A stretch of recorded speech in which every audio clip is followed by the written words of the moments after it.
আমার আল্লাহর নবী বলতেছে, ও আমার উম্মত উম্মতানেরা, তোমরা যদি জান্নাতি পেতে চাও তোমাদের বাড়ির বাপ মার সেবা করো।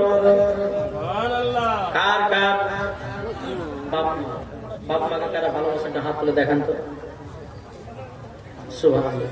বাপ মাকে মহব্বত করবেন, কেননা আমার নবী মুস্তাফা বলতেছি, ও আমার উম্মত উম্মতানেরা, তোমাদের বাপ মা হলো ইয়া কিসিমের রব। জোরে বলেন সুবহানাল্লাহ। যারা বাপ মাকে চিনে নিয়েছে, মহব্বত করেছে রে বাবা, তাদের নামাজ রোজা কবুল হয়ে গেছে। যারা বাপ মাকে দেখলো না, যারা বাপ মাকে ভালোবাসলো না, বাবাজি তাদের নামাজ রোজা সবকিছুই বেকার হয়ে যাবে। তাই আপনাদেরকে বলতে চাই, যুবকেরা, মাকে কখনো কান্না করাবেন না। মার জন্য কেউ বাবা আপনার যদি কেউ জল পেনে দেয় সন্তানের জন্য, আমার আল্লাহ বলতেছে ওই সন্তানের নামাজ রোজা সবকিছুই বেকার।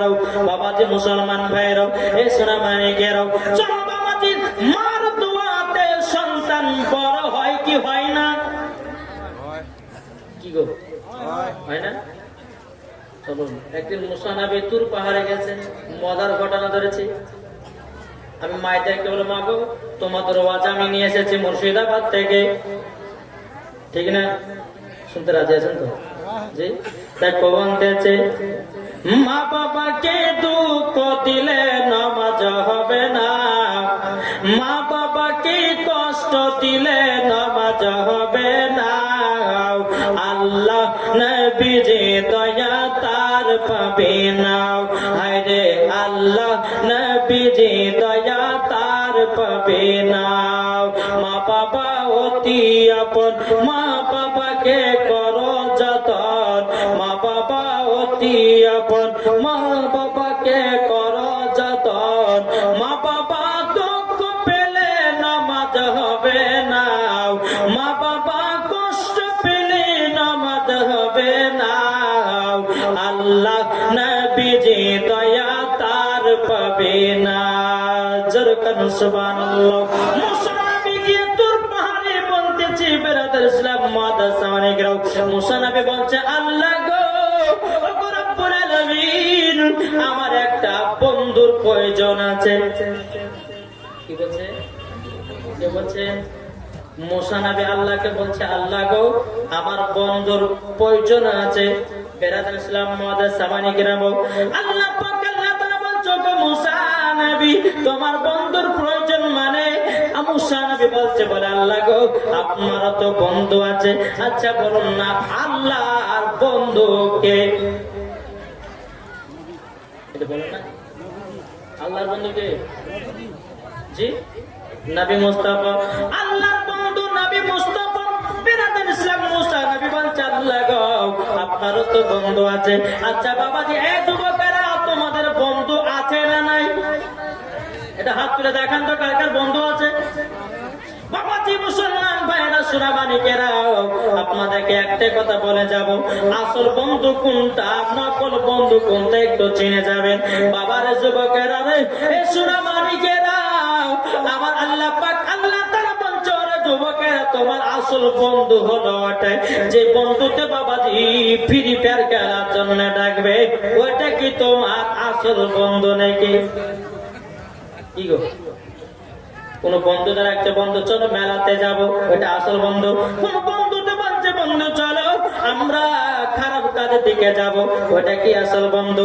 না বাবাজি না, তোমার ওইটা আসল বন্ধু নাই। যে বন্ধু তোমাকে বলবে, বন্ধু চলো নামাজ পড়তে যায়, যে বন্ধুতে বলবে, বন্ধু চলো কোরআন পড়তে যায়, যে বন্ধুতে বলবে, বন্ধু চলো রোজা করতে যায়, যে বন্ধুতে বলে, বন্ধু চলো জালসা শুনতে যাই, যে বন্ধুতে বলবে, বন্ধু চলো আমরা ভালো কাজ করতে যাই, ওটাই হলো তোমার আসল বন্ধু। আর নকল বন্ধু হলো তোমার ওটা, যে বন্ধুতে ফ্রি ফায়ার খেলার জন্য ডাকবে, যে বন্ধুতে পাবজি খেলার জন্য ডাকবে, যে বন্ধুতে আপনার চোরচামারি করার জন্য ডাকবে, ওটা তোমার বন্ধু নয়, বন্ধু নয়, ওটা হলো তোমার আসল দুশমন। ঠিক না? কিছু বন্ধু আছে দেখবেন টাকার শর্তে বন্ধু থাকে, টাকা আছে বন্ধু আছে, টাকা নাই তো বন্ধু নাই। বিনা শর্তে ভালোবাসে শুধু আমাদের মা। কি গো ঠিক না? আপনারা কলকাতা দিল্লি দূর দূরান্ত যখন কাজে যান, 1 বছর পর যখন আসবেন, 1 বছর পর যখন আসবেন, তো বাবাদের মুসলমান শোনা মানে তো আগে বউ তো বলে ঝাগো কটা গালি আসলে বলে কি বলে না, কিন্তু মা জন্মে সেটা দেখে না।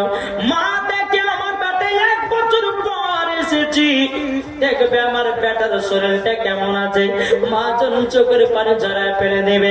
এই যুবকেরা চলো গো, আমার মুসলমান বলছে আল্লাহ আল্লাহ আমার বন্ধুকে হবে।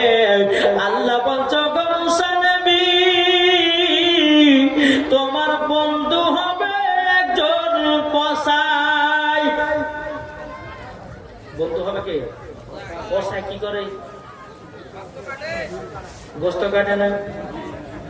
মুসা নবী বলতেছে বল আল্লাহ আল্লাহ গো, আপনি আমার একটা এমন বন্ধু বানালেন, মনে হয় আমার ওই বন্ধুটাকে আমি জান্নাতে নিয়ে যেতে পারবো না। আল্লাহ বলছো গো মুসা নবী, তবে শুনে নাও শুনে নাও, তোমাকে একটা বন্ধু বানিয়েছি, বন্ধু বানিয়েছি।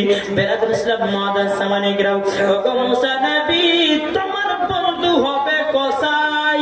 তখন মুসা নবী বলছে আল্লাহ গো, আমার বন্ধু যদি কসাই হয়, আমি কসাই বন্ধুটাকে দেখতে চাই, কি করে আমার বন্ধু হয়েছে। আল্লাহ পাক আল্লাহ তাআলা বলছে গো মুসা নবী, তবে এক কাজ করো, টুক টুক টুক টুক করো, অমুক শহর অমুক বাজারে চলে যাও, তোমার বন্ধু কসাই যেন গোশত বিক্রি করতেছে। বেরাদুল ইসলাম মুআদ্দাস সামানিকরাম, মুসা নবী তুরপুর থেকে বাবা দিন আমার পরে টুক টুক টুক টুক করে বাবা গ্রামের দিকে গেল, শহরে গেল, বাজারে গিয়ে একজন কসাই যেন গোশত বিক্রি করতে আছে। বাবা মুসা নবী বলতেছে কসাই, আমি তোমার বাড়ির মেহমান এসেছি। জোরে বলেন। কসাই বলতেছে বেরাদুল ইসলাম মুআদ্দাস সামানিকরাম, বলো আপনি আমার বাড়ি মেহমান এসেছেন। বাবা কসাই কত আনন্দ কত ফুর্তি রে বাবা। আর আমাদের ঘরের মুসলমানদের যদি কোনো বাড়িতে মেহমান আসে রে বাবা, তার মাথাতে বাবা টেনশন ধরে যায়, টেনশন ধরে যায়। কিন্তু বেরাদুল ইসলাম মুআদ্দাস সামানিকরাম, মুসা নবী বলতেছি বলে গো কসাই, তবে শোনো গো, তোমাকে একটা কথা আমি বলে দিই। বলে কি? বলে যাও তোমার কসাই বন্ধুকে তুমি ট্রাই করো, কি করে তোমার বন্ধু হয়েছে। আপনারা শুনতে চান কি চান না? শুনতে চান? কে কে শুনবেন না হাত তুলেন।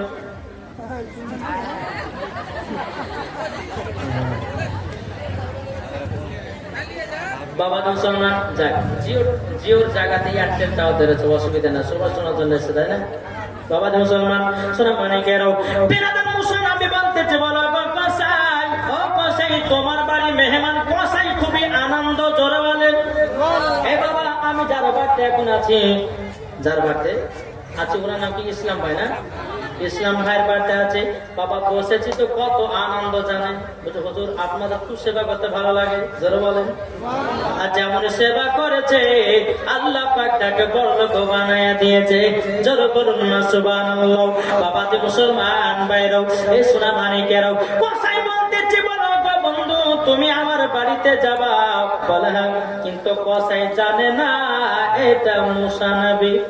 কসাই জানে না যেটা মুসা নবী। বেরাদুল ইসলাম মুআদ্দাস সামানিকরাম, কসাই কি করেছে বাবা কিছু করে জানিয়েছি।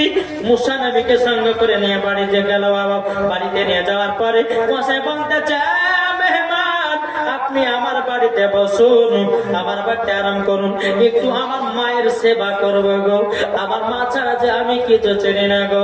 এদিকে বেরাদার কসাই মুসা নবীকে একটা ঘরের ভিতর বসতে দিয়েছে। বসতে দেওয়ার পরে কসাই মা জননীর কাছে এসেছে। মা জননী বিছানাগত, মা জননী বিছানায় পেশাব করে দিয়েছে, বিছানায় পায়খানা করে দিয়েছে। এদিকে কসাই নিজের মায়ের বিছানা গুলো পরিষ্কার করলো রে বাবা।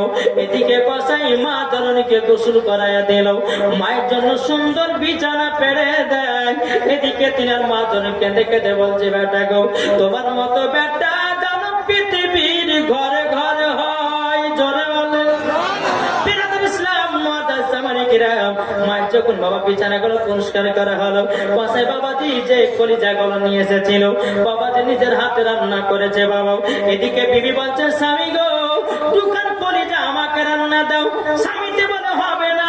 বেটাতে বলছে আব্বা গো আমাকে দুটা কলিজা রান্না দাও। বলে হবে না হবে না। বিটিতে বলছে আব্বা আমাকে দুটা কলিজা রান্না দাও। বাপে বলছে বিটি হবে না। বলে কেন হবে না? আগে তোমার দাদি খাবে তারপরে বাঁচলে তোমরা পাবে। জোরে বলেন সুবহানাল্লাহ। ও মা খালা শুনেছেন মা রাতের বেলায় মা জননীরা বাড়িতে যদি ভালো মন্দ খাবার করেন গো মা, আগে শ্বশুর শাশুড়িকে দিয়া খান। আল্লাহ বলে ওই হাড়িতে বরকত বাড়িয়ে দিব।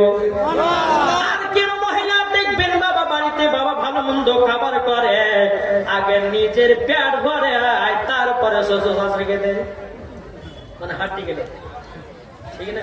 খবরদারি কাজ করবেন না। আগে যদি বাড়িতে ভালো মন্দ মাছ গোস যে কোনো ভালো মন্দ খাবার করবেন, আগে শ্বশুর শাশুড়ি যদি বেঁচে থাকে তাকে খাওয়া, আল্লাহ খুশি হবে।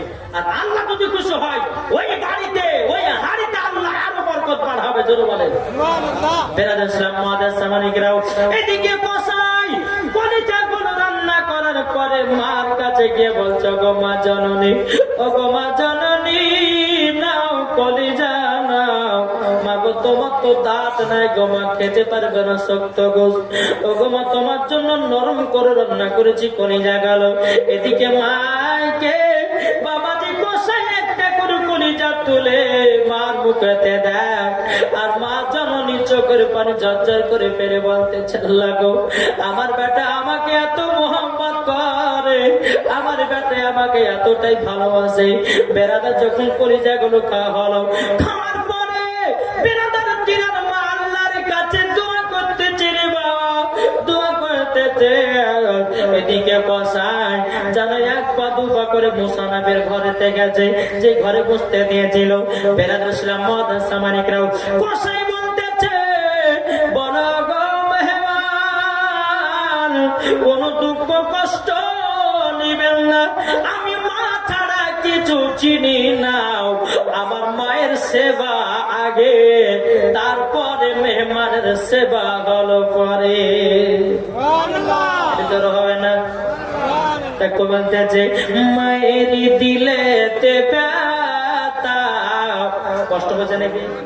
কষ্ট হচ্ছে। মায়ের দিলেতে ব্যথা কখনো দিও না, কখনো দিও না। মায়ের দিলেতে ব্যথা কখনো দিও না, কখনো দিও না। মা জননী দুঃখ পেলে, মা জননী কষ্ট পেলে নামাজি রোজা বেকার হবে। মায়ের দিলেতে ব্যথা কখনো দিও না, কখনো দিও না। ছেলে যদি কোথায় যায় মায়ের মন শান্তি নাই, ছেলে যদি কোথায় যায় মায়ের মন শান্তি নাই। মা জননী দোয়া করলে, মা জননী দোয়া করলে দোয়া কবুল হয়ে যায়। মায়ের দিলেতে ব্যথা কখনো দিও না, কখনো দিও না। মায়ের এক ফোঁটা দুধের শোধ হবে না কোনো দিন, হবে নাকি? মায়ের এক ফোঁটা দুধের শোধ হবে না কোনো দিন। নিজের গায়ের, নিজের গায়ের চামড়া দিয়ে জুতো পরিয়ে দিলে শোধ হবে না মায়ের এক ফোঁটা দুধের, হবে নাকি? বাবা তো মুসলমান ভাইয়েরও কসাই বলতেছে বলো গো মেহমান, আপনি আমার বাড়িতে এসেছেন, দুঃখ কষ্ট নেবেন না। এদিকে মুসা নবী বলছে কসাই গো, এ কসাই তোমার যে মার সেবা করো, তোমার মা জননী তোমার জন্য কি দোয়া করে বলো না। কসাই বলতেছি, বলে হুজুর গো, হুজুর আমার মা জননী আমার জন্য সব সময় দুটা দোয়া করে। ওটা দুটা দোয়া করে। মুসা নবী বলছে কসাই গো, একবার বলো না, বলো কি দোয়া করে। কসাই তখন বলছে হুজুর গো, এক নম্বর আমার মায়ের যখন আমি সেবা করেনি, মা জননী এক নম্বর দোয়া করে বলে আল্লাহ আমার বেটাকে বড় লোক বানায়া দিও। জোরে বলেন না সুবহানাল্লাহ। কসাই বলছে বলে হুজুর গো, আমাদের গ্রামের মধ্যে আমি হলাম বড় লোক। জোরে বলেন না সুবহানাল্লাহ। বাবাজি মুসলমান ভাইরা, এই সোনা মানিকের যখন বাবা এই কথা বলা, এদিকে বেরাদার মুসা নবী বলতে যে বলে কসাই গো, আচ্ছা বলো না তোমার মা জননীর দ্বিতীয় নাম্বার কি দোয়া করি। এদিকে কসাইকে দেখে বলছে বলে হুজুর গো, আমার মা জননীর দ্বিতীয় নাম্বার দোয়া করেছে, এটা মনে হয় মনের আশা পূর্ণ হবে না, এটা মনে হয় মনের আশা কখনো পূর্ণ হবে না। মুসা নবী বলছে কসাই একবার তো বলেই দেখো না, হয় কি হয় না। কসাই বলছে গো মুসা নবী, আমার মা জননী দ্বিতীয় নাম্বার দোয়া করতো, এটা আল্লাহ গো আমার কসাই বেটাকে মুসা নবীর বন্ধু বানায়া নিও, জান্নাতি বানায়া নিও। নারে তাকবীর, নারে রিসালাত, মাসলাক আল হাদরা, ওলি কা দামান, গাউস কা দামান, শহীদে কারবালা, শহীদে কারবালা। জোরে বলে বেরাদার ইসলাম মুআদ্দাস সামানি কিরাম। এদিকে মুসা নবী বলছে কসাই তোমার মায়ের দ্বিতীয় নাম্বার দোয়া কবুল হয়ে গেছে। কসাই বলছে হুজুর আপনি বুঝলেন কেমন করে বলুন না। মুসা নবী বলছে কসাই তুমি কি চিনো না, তুমি কি জানো না। বেরাদার ইসলাম মুআদ্দাস সামানি কিরাম, ওগো কসাই তুমি কি মুসা নবীকে চিনতে পারো না। তখন বলছে কসাই বলো হুজুর আমি তো মুসা নবী কোনোদিন দেখি নাই। মুসা নবী বলছে কসাই আমি তোমার সামনে দাঁড়িয়ে আছি মুসা কালিমুল্লাহ, তোমাকে আমি দেখতে এসেছি, তুমি আমার বন্ধু হলো কি করে। তুমি তো কসাই, আমি বুঝে গেলাম তুমি আমার সঙ্গে বন্ধু হয়েছ, তুমি জান্নাতি হয়ে